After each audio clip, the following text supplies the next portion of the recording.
Welcome to the Atlantic Partnership for Tomorrow's Health, or the PATH project. My name is Dr. Louise Parker, and I am the Principal Investigator of the Atlantic PATH project, and I hold the Canadian Cancer Society Chair in Population Health Research at Dalhousie University in Halifax. Thank you for agreeing to come to our assessment centre today and considering being part of the Atlantic PATH. During the next 10 minutes or so, I'll tell you more about the Atlantic PATH and explain what your participation in the study would involve. If you have any questions while watching this video, please hit the pause button and ask one of the PATH team members in the room. The Atlantic PATH is part of a national study of 300,000 men and women between 35 and 69 years of age, which will look into how lifestyle, the environment and our genes contribute to the development of cancer. The national study is known as the Canadian Partnership for Tomorrow project and is sponsored by the federal agency responsible for developing a national approach to cancer control, the Canadian Partnership Against Cancer. Regions participating in the national study are British Columbia, Alberta, Ontario, Quebec and Atlantic Canada. In the 4 Atlantic provinces, the PATH project is recruiting 30,000 men and women who will answer questions about their health, diet and lifestyle, have various measurements taken and provide blood, urine, saliva samples and toenail clippings. We'll also follow the health of participants for up to 30 years through cancer registries, hospitalisation records and various other administrative health records. Eventually, researchers will be able to see which participants develop cancer and find out what role lifestyle, the environment and genetic makeup play in cancer development. The research will provide a better understanding of what causes cancer so that better ways can be developed to find and treat cancer earlier. It may even help us to find ways to prevent some forms of cancer altogether. Since cancer takes a long time to develop, it will be many years before research results from the project are realised. Consequently, the people to benefit the most from PATH are future generations, your children and their children, rather than study participants themselves. It's unlikely that there will be much direct benefit to you if you do decide to participate. You're invited to come to our assessment centre today because you're between 35 and 69 years of age, you live in one of the Atlantic provinces, and you either contacted the PATH office to volunteer to take part or were randomly selected by the Department of Health in your province. If you were randomly selected, no information about you has been shared with us. We didn't even post the letters ourselves. It's up to you to decide whether you want to become involved, and during the rest of this video, I will provide you with information to help you make that decision.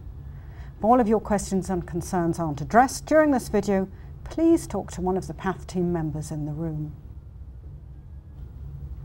If you do decide to participate in PATH, we'll ask you to sign our consent form. Please review the form before you sign it, and if you have any questions, ask one of the members of the PATH team. We want you to be sure that you're comfortable with your decision about whether to participate or not. When signing the consent form, you will be asked to agree to the long-term storage and analysis of your blood, urine, saliva samples and your toenail clippings for health research. You will be asked to allow access to your health records for research purposes and to permit us to contact you again sometime in the future to answer more questions and maybe participate in further measurements. If you do decide to take part, the rest of today's visit will take a bit over an hour. First, you'll complete a computerized or paper questionnaire about your health, lifestyle and education, as well as your residential, family and work history. If there are questions you aren't comfortable answering or that you can't answer, please just skip them and continue with the questionnaire. To provide information about your current health, we'll take a number of measurements: blood pressure, pulse, height and weight, hip and waist circumference, percentage body fat, bone density, grip strength, and possibly lung function.